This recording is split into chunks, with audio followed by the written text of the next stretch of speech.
Deuxième capsule sur les matrices inverses.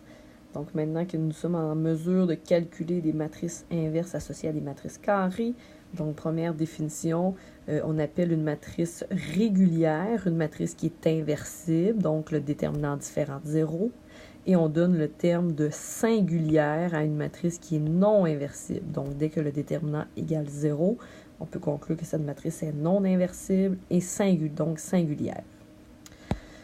Et je termine avec quelques propriétés des matrices inverses. Donc, comme on en a sur toutes les opérations matricielles, donc il existe aussi des propriétés avec les matrices inverses. Donc, soit deux matrices régulières, donc inversibles, d'ordre n. Donc, en fait, si on prend l'inverse d'une matrice inverse, bon, par définition, on revient à la matrice A de départ. Propriété très importante. Si je prends l'inverse d'un produit matriciel, attention, je peux de prendre l'inverse de chacun, sauf que, attention, ça change l'ordre du produit matriciel. Et comme le produit matriciel n'est pas commutatif, donc on le sait que c'est non commutatif, donc faites attention, si on prend l'inverse d'un produit matriciel, ben ça devient l'inverse de chacune des matrices, mais on change de côté le produit matriciel. Donc AB à la moins 1 devient B-1, produit matriciel avec A-1. Ensuite, pour une matrice transposée, donc l'inverse d'une matrice transposée est exactement pareil à la transposée de sa matrice inverse.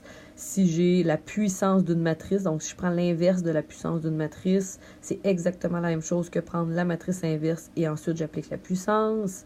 Et dans le cas d'un scalaire, donc deuxième propriété à faire attention, si jamais je prends l'inverse d'une matrice multipliée par un scalaire, attention, ça devient 1 sur le scalaire.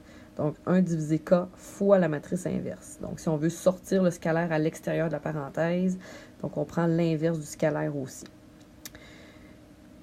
Donc, on le dit en fait, là, si jamais on a une matrice inversible, donc si je m'intéresse au déterminant d'une matrice inverse, ben c'est 1 sur le déterminant de A, un peu comme avec le scalaire. Et donc, à quoi servent toutes les propriétés? Comme je vous le disais, c'est peut-être parfois pour répondre à des questions plus rapidement, plus efficacement. Donc, si jamais vous reconnaissez une telle propriété, peu importe que ce soit sur les opérations matricielles, une matrice inverse transposée. Donc, des fois, ça peut être plus rapide. Et sinon, c'est pour répondre à un genre de questions un peu de simplification, d'égalité ou d'expression, des choses comme ça. Par exemple, j'ai AB, deux matrices carrées d'ordre 3. Et je sais que le déterminant de A vaut moins 4, le déterminant de B vaut 5. Et je voudrais aller calculer les valeurs demandées. Donc, première chose, les deux matrices sont inversibles, ça c'est sûr, car les déterminants sont différents de 0. Donc, on a deux matrices régulières. Donc, si je cherche le déterminant de 2 fois la matrice inverse de A, donc première chose, lorsque je sors, si je veux commencer par sortir le 2 à l'extérieur de ma parenthèse. Donc, on a vu dans les propriétés des déterminants que oui, on peut sortir le 2 du déterminant. Sauf là, attention, si on sort le 2 d'un déterminant, ce 2-là va devenir exposant l'ordre de la matrice. Donc, il va devenir exposant 3. Donc, 2 à la 3 fois le déterminant de A-1. Et on a aussi la propriété numéro 6 d'une matrice inverse. Donc, le déterminant d'une matrice inverse, c'est égal à 1 sur le déterminant de A. Donc, on a 2 fois 2 fois 2 fois le déterminant de A. Donc, on a 8 fois 1 sur moins 4. Donc, le déterminant de l'inverse de A serait moins 2. Donc, je continue ici avec déterminant de B, produit matriciel avec A2B, inverse de tout ça. Donc, il faut y aller étape par étape. Donc, je vais commencer par juste voir, là, si je regarde le premier crochet, donc c'est la parenthèse là, la plus grande. Premier crochet, donc j'ai un produit matriciel de B avec une matrice inverse. Donc, je vais commencer par juste diviser en deux mon déterminant.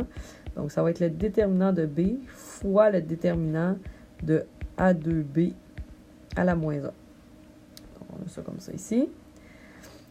Ensuite, je peux utiliser, encore une fois, la propriété 6. Donc, c'est égal à déterminant de B fois 1 sur le déterminant de A2B. Je continue, j'utilise encore des propriétés. Cette fois-ci, c'est la propriété du déterminant qu'on avait vu plus tôt. Donc, ça devient déterminant de A2 fois déterminant de B. Donc, quand j'ai un produit matriciel, je peux le séparer dans le calcul du déterminant. Et donc, j'ai déterminant de B fois 1 sur déterminant de A, une puissance de A. Donc, ça aussi, je peux le sortir comme déterminant de A au carré fois déterminant de B. Donc, ici, j'ai déterminant de B divisé déterminant de B. Donc, je peux déjà les simplifier. Donc, le calcul du déterminant revient à faire 1 sur moins 4 au carré. Donc, 1 sur 16 nous donnerait la valeur voulue. Suite à ces deux capsules, donc la capsule numéro 1 et la numéro 2 sur les matrices inverses, donc vous êtes en mesure de répondre aux exercices de la page 124. Donc, allez les essayer. Donc, ces exercices-là. Donc, numéro 26, qui a beaucoup de numéros. Là, vous pouvez en faire quelques-uns. Si ça va bien, on saute à d'autres choses. Sinon, on en fait plus. Là. Donc, vous avez des petits exercices où est-ce qu'on applique un peu le calcul de matrice inverse. On parle de régulière, de singulière. Donc, ajoutez ces exercices-là à essayer pour mardi prochain. Dès mardi prochain, on commencera à parler de système d'équation linéaire.